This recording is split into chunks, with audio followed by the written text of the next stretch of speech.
აქ ჩემს უკან 2021 წელს ქართულ ოცნებას 900 მილიონის ინვესტიცია უნდა გაეკეთებინა.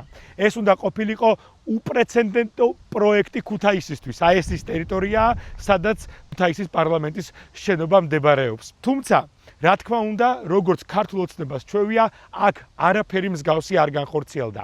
არც გასართობის სივრცეებია და არც სხვა საინვესტიციო პროექტები.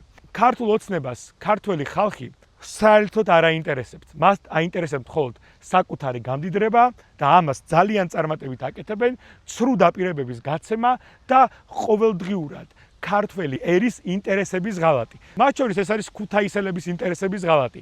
მიუხედავად იმისა, რომ აქ, რა ვიცი, პარლამენტის შენობაც არის, აი იქ ხედავთ უკანა ფონზე, რომელიც ასე ვთქვათ, ასე უფუნქციოდ უკვე წლებია დგას, რა მოუვათ ქუთაისელებს და როგორ წარიმართება ქუთაისელების ბედი, არავის არ ადარდებს.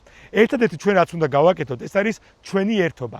მხოლოდ ჩვენი ერთიანობით და თუ ქართველი ერი საბოლოოდ ვიტყვით, რომ არავის არ აქვს უფლება, რომ ჩვენ გადაგვაგდოს, ჩვენ ასე მოგვატყუოს და ასე მოგვექცეს, როგორც დღეს ქართული ოცნება გვექცევა და ამას ქუთაისში ძალიან კარგად ხედავთ, მანამდე ჩვენ არაფერი არ გვეშველება. ერთადერთი არის გზა, რომ ქართველი ერი გაერთიანდეს და ამ უსამართლობისა და ტყუილების წინააღმდეგ გაილაშქროს.